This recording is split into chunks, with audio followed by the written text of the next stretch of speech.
إن الحمد لله نحمده ونستعينه ونستغفره ونعوذ بالله من شرور أنفسنا ومن سيئات أعمالنا من يهده الله فلا مضل له ومن يضلل فلا هادي له وأشهد أن لا إله إلا الله وحده لا شريك له وأشهد أن محمدا عبده ورسوله أما بعد.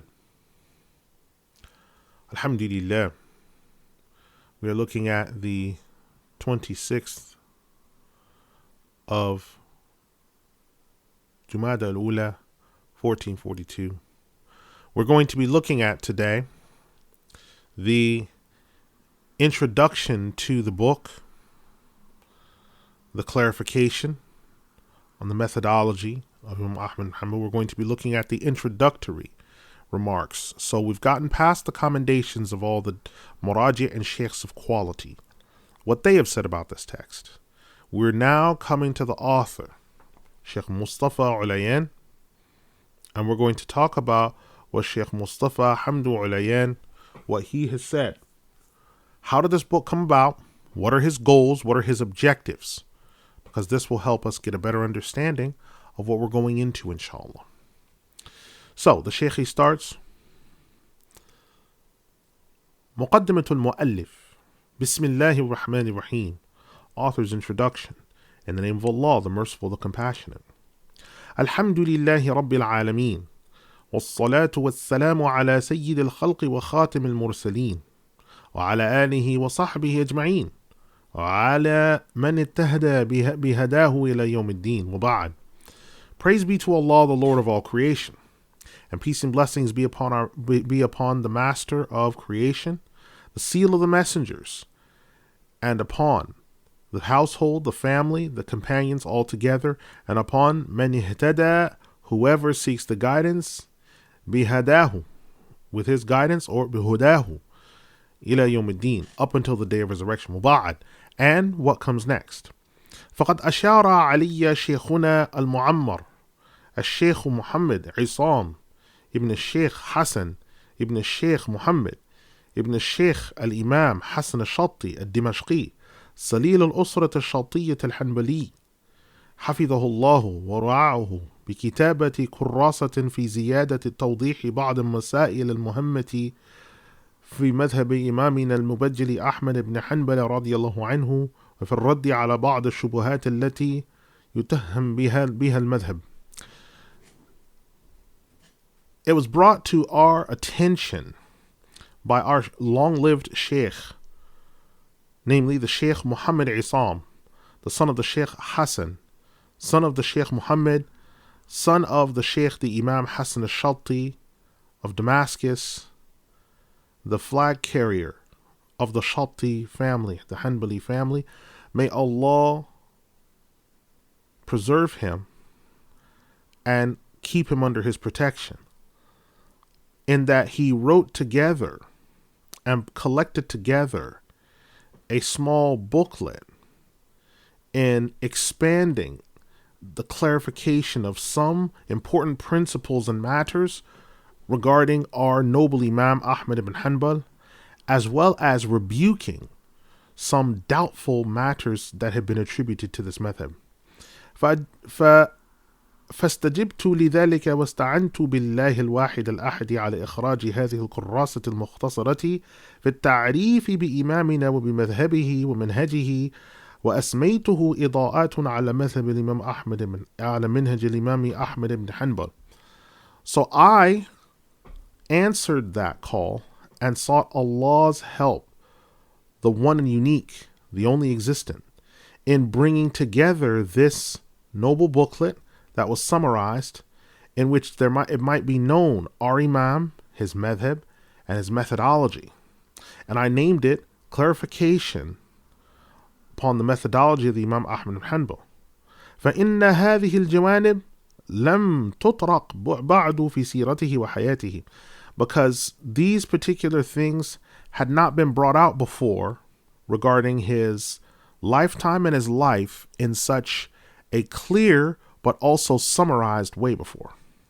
وَرَاهُ إِمَامِنَا بِحَقٍّ متزنة ونافعة في إصلاح كثير من شؤون الأمة في هذا العصر.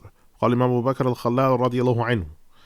And so the opinions about our Imam in truth, there are many good things that can be brought together and beneficial. In fact, these things are so good and beneficial, they can go a long way in rectifying many of the matters of this ummah in this age here. The Imam Abu Bakr al-Khalal, may Allah be pleased with him, said, لو تدبر الناس كلام أحمد بن حنبل رحمه الله في كل شيء. If the people reflected on the words of Ahmad ibn Hanbal, may Allah have mercy upon him, in everything, وعقلوا معاني ما يتكلم به, and they thought about the meaning of what he spoke of, وأخذوه بفهم وتواضع لعلموا أنه, and then they took hold of what he said with comprehension and humility, لعلموا أنه, they would have known that he لم يكن في الدنيا مثل في زمانه, they would have known that there had been no one in the earthly life like him before. واتبعوا منه للحديث, no one who followed the hadith more closely. ولا أعلم منه بمعانيه, and no one more knowledgeable than him of its meanings. وبكل شيء والحمد لله, and in any other affair that he had touched upon, may the praise be to Allah. وجواباته لهم على معاني النصح والشفقة للمسلمين, and that his answers that he gave to them when they would come to him, the meaning of these answers and the things that he said were always balanced with advice for the ummah and tenderness for the Muslims. This is taken for Kitab al-Sunnah, volume 2, page 430. وقال الشيخ الإسلام ابن تيمية, and the Shaykh of Islam, Ahmad ibn Taymiyyah, he said, وأحمد كان أعلم من غيره بالكتاب والسنة وأقوال الصحابة والتابعين لهم بإحسان, ولهذا لا يكاد يوجد له قول يخالف نص كما يوجد لغيره, ولا يوجد له قول ضعيف في الغالب إلا وفي مذهبه قول يوافق قول الأقوى, وأكثر مفارده التي لم يختلف فيها مذهبه يكون قول فيها راجحة. Ahmad was more knowledgeable than anyone besides him in the book and the Sunnah, the statements of the companions, their followers, and goodness. And it's because of this you will almost never find for him a statement that contradicts an explicit text, as will be present for others besides him. Nor will you find present for him a weak statement in general, except that in his madhab there's another statement besides that will agree with a stronger statement. And most of the statements where he stands apart from others, they don't contradict his madhab, and there'll be another statement that will emphasize that statement as well. It's from Majmu' Fatawa, volume 20, page 229. كما أن ابن تيمية يرى أنه لم ينقل عن أحد من الأئمة من جوابات المسائل المتعددة في الفروع والأصول كما نقل عن Imam Ahmad ibn Hanbal. Just as that Ibn Taymiyyah had the position that there hadn't been narrated from any of the Imams from the numerous questions and fiqh that they answered in branch or creed issues, the same quality as what's been narrated from Imam Ahmad. ورأى العلامة محمد أبو زهرة أن المذهب الحنبلي هو أوسع المذاهب وهو المذهب الذي فتح باب الاجتهاد المنضبط على مصارعه ومن دلائل الساعة المذهب وتيسيره، كما قال أنه حين أراد القانون المصري سنة الميلادية 26 و900 وألف التعديل في بعض المواد الخاصة بالأحوال الشخصية والمواريث والوصايا والوقف، لم يجد ما يسد رمقه ويلبى حاجته إلا في المذهب الحنبلي، بل لقد اقتبس منه ما يعد تجديدا يوافق بعض المطالب التي يطالب بها بعض الباحثين في الاجتماع. والحق أنه ما من مسلم إلا ويحتاج المذهب الحنبلي في حياته بسبب ما فيه من رخص وتيسير ليس موجودين في غيره، سواء في العبادات والمعاملات وأني لا أرجو أن يعود الناس إلى دينهم وإذا مذاهب السلف الصالح كأبي حنيفة ومالك والشافعي وأحمد والثوري والأوزاعي والليث بن سعد رضي الله عنهم ونفعنا بعلومهم. And similarly, the Hanafi alim, the Shaikh Muhammad Abu Ja, he said that the Hanbali madhab is the most expansive of madhahib in rulings, and is the madhab which opened the door of ijtihad to be carried through and renewed in times of difficulty where affairs had to be wrestled with from different texts and evidences as a madhab, and its ease in being perfected. Just as he said that at the time that they wanted to bring about the Egyptian law code in the Christian era of 1926, and they were looking for the most balanced position that they sought to use for personal affairs regarding inheritance, land agreements, endowments, last wills and testaments, as well as bequests. They couldn't find what had the level of ease and benefit except in the madhab of Imam Ahmad bin Hanbal. In fact, there was a lot of confusion about how this should be brought about, but the confusion was cleared by the renewal of what was agreed upon when people looked at what was balanced in the Hanbali madhab, that it balanced with society's basic needs and what was required for people in the wider society and in their community. The truth is that there's not a single Muslim except that he needs the Hanbali madhab in his life according to the dispensations that he might have, and the ease, and both of these things are not present in other madhabs, whether we are discussing acts of worship or transactions. And it is my sincere hope that people will return to their religion, to the madhab of the first three generations, the madhabs of the first three generations, such as Abu Hanifa, Malik, Shafi'i, Ahmad, Al-Thawri, Al-Awza'i, and Al-Layth ibn Sa'ad. May Allah be pleased with all of them and benefit us with their sciences. وقد جعلت هذه الكراسة في مباحث ثلاثة هي. I have put this text into three research areas, namely المبحث الأول, the first research, في التعريف بالإمام أحمد ومدرسته, coming to know and being acquainted with the Imam Ahmad bin Hanbal and his school.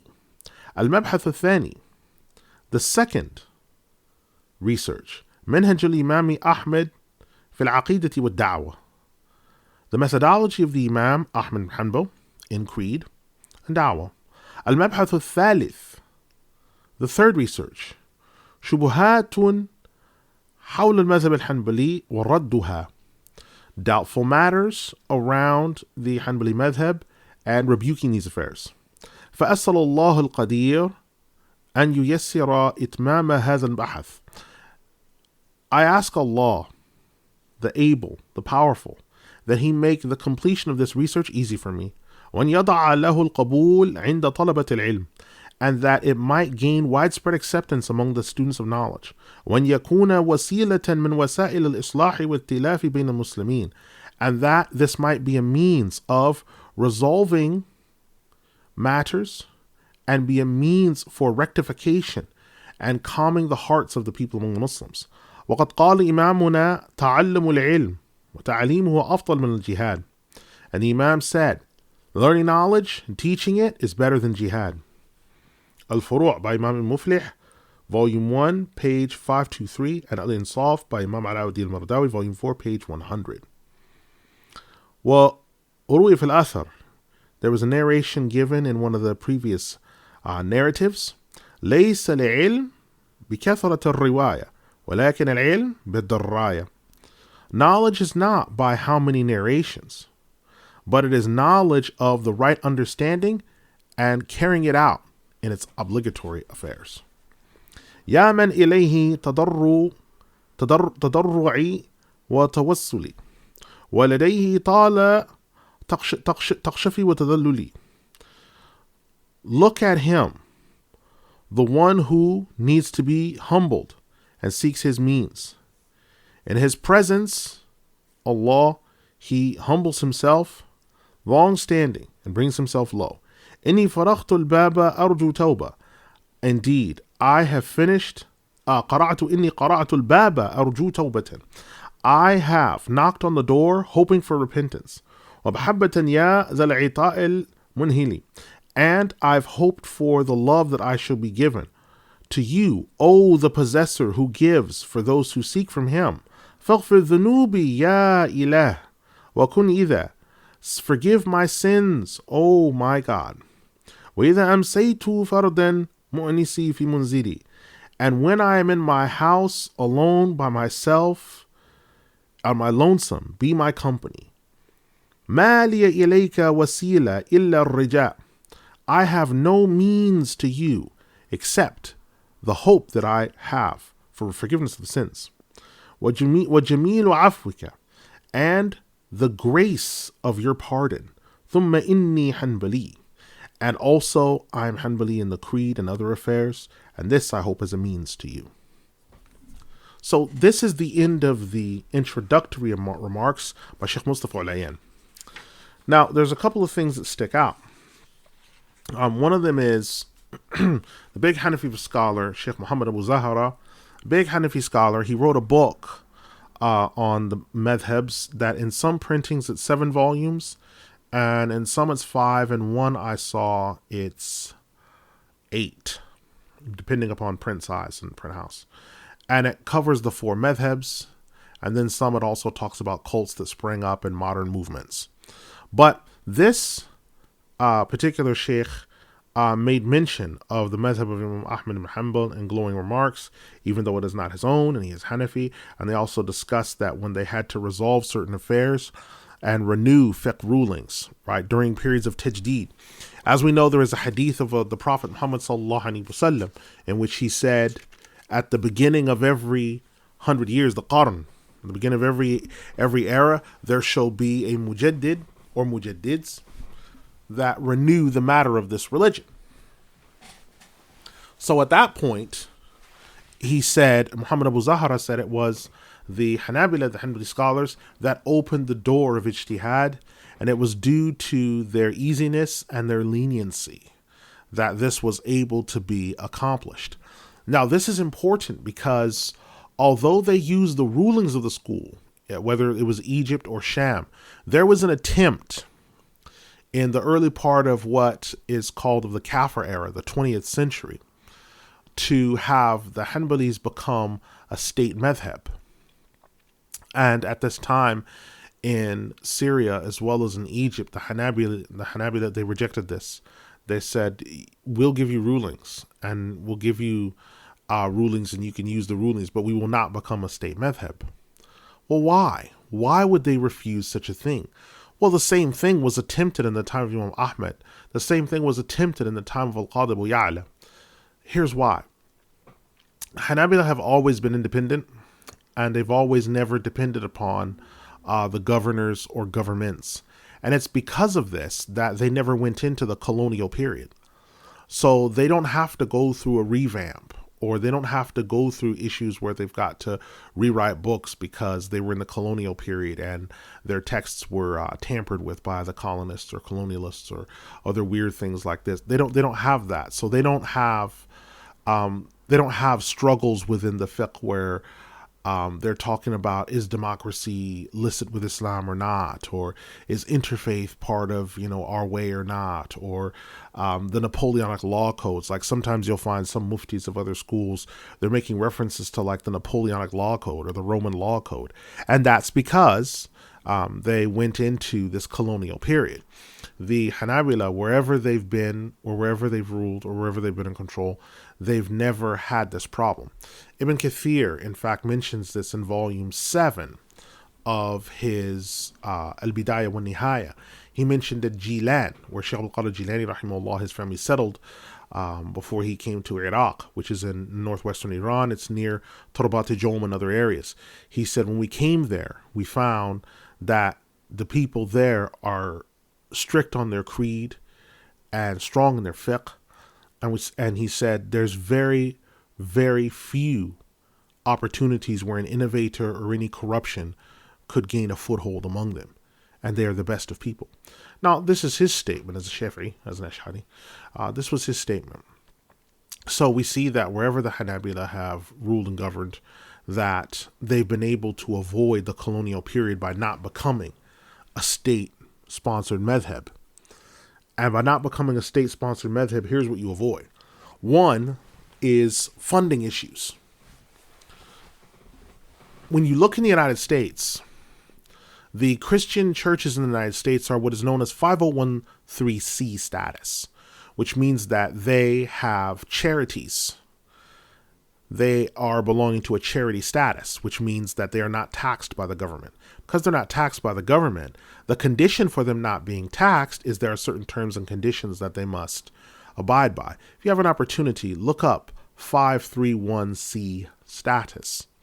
When you look this up, you'll notice that there are statements that they can't be involved in politics. They can't speak against leadership or rulership. There's certain societal remarks they're not supposed to make. So when you understand this, you understand why Christian churches in the U.S. that are 501c3 can't just come out wholeheartedly against the homosexual revolution, the rise of bestiality and overt Satanism that's happening in their governments and the local society. They can't do it. They can make lukewarm little remarks and lukewarm little statements. But those men that are 501c3 status, they're civil servants. They're part of the Ministry of Information, or in the U.S. in that sense, they're part of the division, the government's division of the Department of Education. That's what they are. And so they will do what they're told by the government. So they can't come out against the government, even if they wanted to. Well, the same thing holds for when you are part of a government and they control you. You can't make statements. So you'll find that people that are under the thumb of the government, you always find, why are they always matching with the government? This doesn't make any sense. And it's because of this issue that Hanabila have been able to avoid this. The scholars of the school of Imam Ahmad have been able to avoid this. What this means, though, is that there sometimes are clashes between them and the government, which that's supposed to be there. If you're being governed by fleshly, earthly rulers, you're supposed to sometimes clash with them. Like Shaykh Abdul Qadir al-Jilani clashed with the government in his time. Imam Ibn al-Jawzi clashed with the government of his time. Wafiduddin Qudam and others, Taqiyuddin Taymiyyah, they clashed with the governments of their time. That's supposed to happen. You're not supposed to be of one accord all the time. So you'll read stories about them being locked up or exiled and things like this. But when you find that there's Freemasons operating in your country, or sodomites, or all matter of filth of the earth, and you're still calm, or you're quiet, or you're at peace with them, how can this be? How can you be at peace with them? How can you take money from them? How can you? So then when this comes up, now the question that will then come by some slaves of Allah is, okay, so then how about disseminating books or the knowledge or whatever else? How's this done? Firstly, by wealthy private donors. Wealthy private donors. Because if you look at the school of Imam Ahmad, and it's probably most similar to the Maliki school in terms of its spread and scope, it's a people's madhab. It's a people's madhab. So it's not the madhab of a government. It's not a madhab of an army. It didn't spread by armies or governments. So when you look at it, you'll find that it's among Bedouins, it's among people like this. It's the people's madhab. So because of this, people will donate, whether they're farmers, whether they're people such as this. This is also what will put together things where books get put together. People will organize and put together money for books and other things to be printed, right? Sometimes you'll even find kings over a governing area, like Qatar. Qatar is majority Hanabila. The government is Hanabila. But the Hanbali scholars aren't in bed with them. So they will organize a printing for a book, but then at the same time, there'll be Hanbali scholars that will come out and say, hey, this is wrong, that's wrong. They'll get in trouble. And this is what's supposed to happen. So if they want to put some money towards something, that's up to them. But that doesn't mean that we're going to be quiet. That doesn't mean that we're going to remain silent. And this is the relationship. There should always be tension between fleshly, earthly rulers and the scholars and people of authority. When there is not, it is because those people are asleep or they're afraid. And neither of those will do. You must always have that tension. It always has to be there. It always has to be there. That tension must always be there. As a final point, so it's because of this that you can speak on certain things and not be afraid. So when the Afghanistan situation was happening, when the Bosnia-Herzegovina situation was happening, the scholars of the school from Ahmad were the first to pronounce on this topic. Now, people will say that, well, we all believe in, the allowed combat and war. We all believe in jihad and everything else. They'll say we all believe in that. But then when you say, okay, well, where is it in the earth today where Muslims are in their rights and they have a right to do these things? Where exactly do they do this and where's the right? All of a sudden, no one knows. So although they're affirming the texts on this topic, they're denying the meaning of them. Because if you can't tell me where it is, then it doesn't exist. So it's one thing saying, oh, we believe in the principles of al-jihad fi sabilillah, whether it's jihad difa'i or all these other things. Oh, okay, all right. So where is it in the earth today? And all of a sudden people are, they don't know what you're talking about or all these other things. Yeah, because in reality, you deny the meaning. And it's this very thing that paralyzed people regarding fighting against Daesh or Al-Qaeda. Now, it didn't paralyze the Hanabila. They fought. They were most of the 300 scholars that died in Iraq fighting against Daesh were the scholars of Sufi Muhammad. They were most of them because of the fact of applying that they have private waqf and other things like this. That's why they've been able to do this. The same thing happened regarding Afghanistan. The same thing happened regarding Bosnia-Herzegovina, Montenegro, Albania, the Kosovan crisis. All these things, the first muftis to give rulings, the first one to give a ruling against the Muslim Brotherhood, the first one to give rulings regarding the Israel situation, right? All of these people, the first ones to pronounce on them were the Sufi Muhammad. And precisely it's because they're not trying to keep their lights on. They already have a certain amount of authority that's already granted. It's there where they don't have to be afraid. How will I make my daily bread? Well, if you look at imams like Sheikh Zanub or other sheikhs like that, they're farmers or they're merchants or they sell rugs or they do textile work. So they have some type of work which they actually have their own business of some sort. So, and this is another thing you'll find. The scholars of Sufi Ahmed always have encouraged entrepreneurship. They've always encouraged people to be independent. So you'll find a lot of the people that are scholars of Sufi Ahmed, they are entrepreneurs of some sort. They either have their own business or they're merchants or they're farmers. And the people that follow it, you'll find a lot of them, they don't work for anyone. And that's because it's emphasized that if you work for somebody, there's certain stuff you can't do. They tell you when to pray. No, it's past your 10-minute break. You need to be back at your desk. Even if you're in the bathroom making a stinjah, you got to be back at your desk. No, that's not our methodology. And as our final statement, in this day and age, that's where everything is headed. Towards entrepreneurship. Towards having your own things. That's where everything is headed today.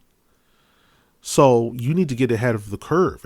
They were the first ones to pronounce. I saw just the other day, some sheikhs from another school are just now dealing with like internet shopping, what that means, like deliveries.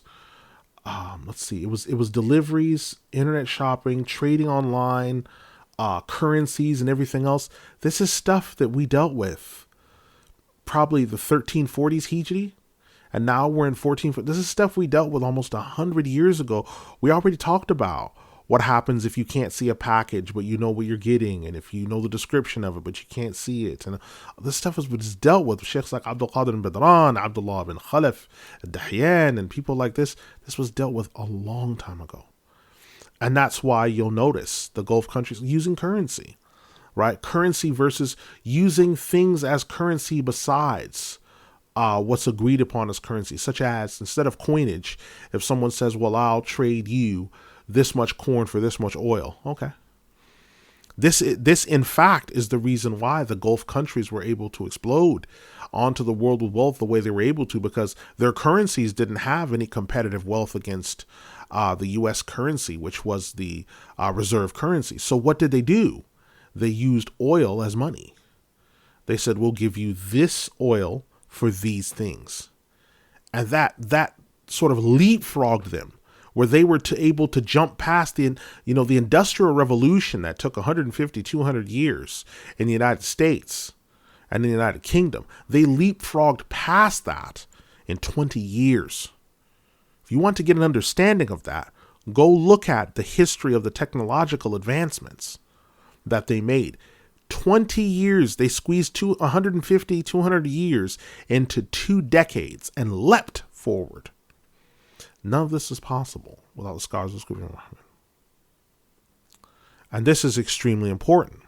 People are still fiddling around and trying to deal with, what do we do when unbelievers work in our country and they have alcohol? Well, the same thing we should be doing, which was done in Kuwait, which was done in Qatar, which was done in Bahrain. We issue liquor licenses. Why? Well, because we issue liquor licenses because we know where the alcohol is going, how much of it's going there, and how much they have. We can't stop unbelievers from drinking because they're not Muslim. But we can say that's where the alcohol can only stay there. It has to stay there. You can't advertise it. You can't put it on television. Now, if Muslims go over there, they already know they're not supposed to be over there, so they can be held accountable. But you don't, as a standard, start off banning everything, because sometimes you'll wind up putting yourself in situations where you actually can't even transact because you're going above and beyond the boundaries. The people that aren't Muslim, they drink, they smoke. Now, we have to keep them in an area where that doesn't touch us, but we can't stop them from being themselves. If they have wine for the Eucharist or wine for drinking, they're bringing in pork. What do you do about that? Well, you confiscate all the pork. And you can't do that.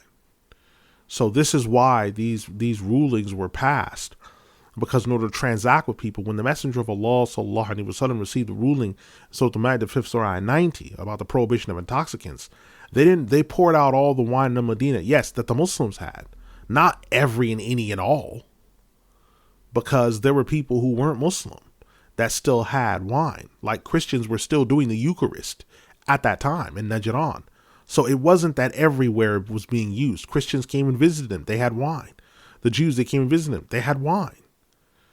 So it wasn't that all the wine that had ever been on earth was emptied out. That's not true. The Muslims got rid of it because those things apply to us.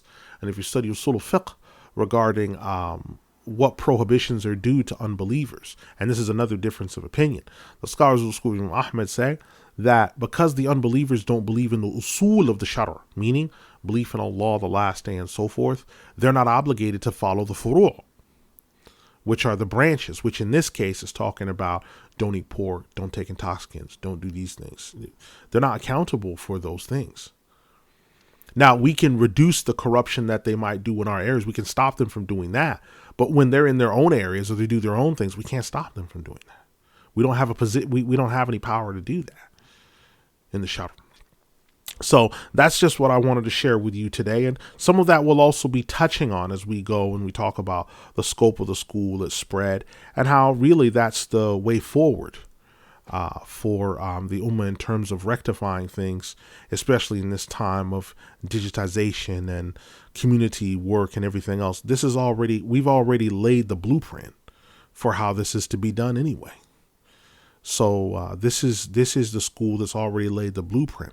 And at every age, if you do your study, you do your work, they've always been ahead in everything, whether it's tasawwuf, whether it's any other thing, the technological advancements. There's a book I have by Imam Abdul Hadi where he gives a listing of over 100 different types of herbs and plants and things like this for home treatment. So not only when people go to the hospital, but for home treatment. It's ahead of the curve. And that book was used as a basis for a lot of the translations into Latin. He was ahead of the curve. Books about math that Hassan Shatti had, about theoretical math that's being used today, that he died 1274, is 1442 today. They're ahead of the curve. And the reason for that is they're not stifled by too many usul. They're not stifled by excessive amounts of philosophy. They're not stifled by worrying about where their next check is going to come from. They're not stifled by keeping their lights on, by obeying the government. They're not stifled by all these things. So they can get on with the business of looking after the Ummah's affairs and looking after them. And it's because of this, when you look at their spread, when you look at how they've expanded, they expanded, as Abdul Qadir Badran said, through conviction. We didn't arrive with armies. We sent missionaries. We sent missionaries and preachers. We built hospitals. We did things like this. We did practical things to assist people. Practical. Not just a masjid. We would have a hospital. In addition to having a hospital, we also had land tract agreements where we show people how to plant new crops and different crops, crop rotation. When we taught people Islam, we taught it to them in a systematic capacity to where it could be carried out. Everything from hijrah to establishing a city. There's books of fiqh that we have on how to establish a city or a town, like how it's like the steps of doing so. Books on jama building. I mean, it's like everything, there's a way to do it. There's a way to do everything. And there's a way to do it to its best degree.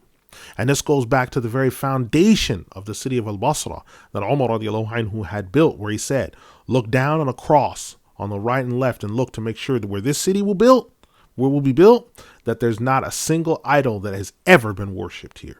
And they did that. And when they didn't find any, that's when Al-Basra was built. And that's when the hadith was fulfilled in Abu Dawood, where the Prophet ﷺ said, a time will come in which some people in my ummah will come down to a low-lying area called Al-Basra. And that's exactly what happened. So that's the fruit that we see today.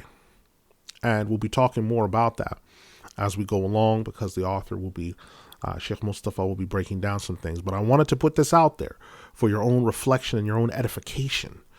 To think on this matter. Allah subhanahu wa ta'ala reward you for listening and help us, myself and you, to comprehend and put into practice the things that we've heard. Subhanakallahumma bihamdika wa ashhadu an la ilaha illa ant astaghfiruka wa atubu ilayk innahu ghafurur rahim wa la ilaha illa Allah. Wassalamu alaikum.